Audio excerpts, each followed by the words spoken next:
Do you want to know 3 things that are important when projecting your voice?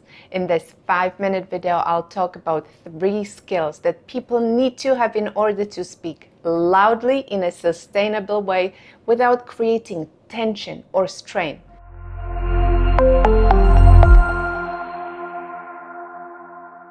My name is Katarina. I'm the founder of Vocal Freedom System for the speaking voice, where I help people reduce tension, strain, or even pain when speaking and get them back to speaking with a strong voice that lasts.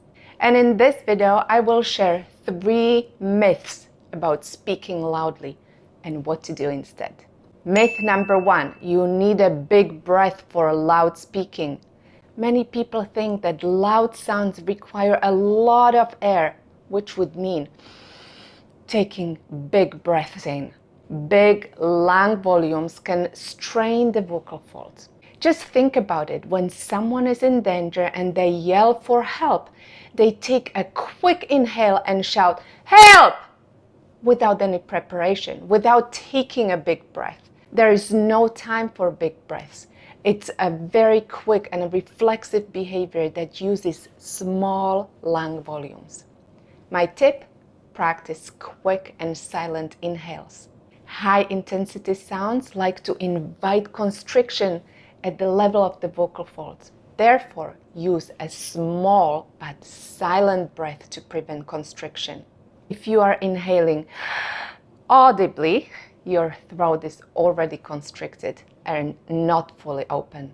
Myth number 2, you need to relax to speak loudly without straining.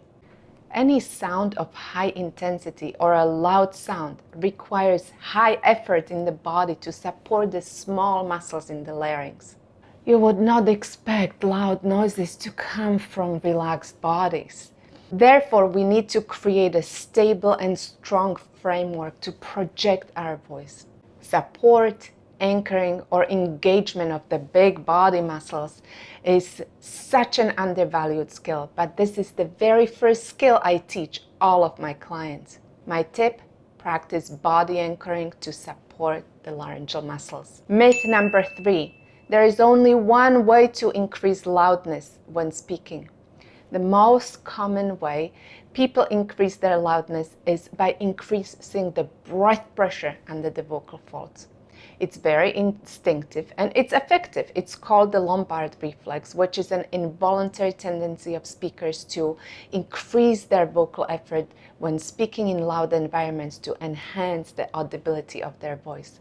But doing this for a long time may put strain on the vocal folds.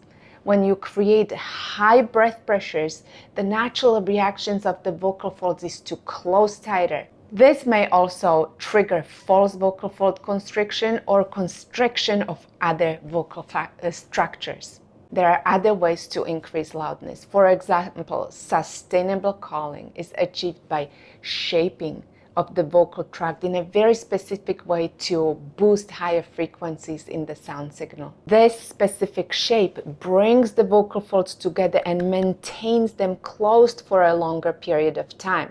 When the vocal folds are closed longer, the sound becomes louder. My tip: use vocal fry as a tool to bring the vocal folds together in a gentle manner. Use this exercise to improve vocal fold closure. If you want access to a resource talking about vocal fry as a tool to improve vocal fold closure, click this link or a link below this video. If you found this video helpful, click the like button and subscribe to my channel to stay in touch.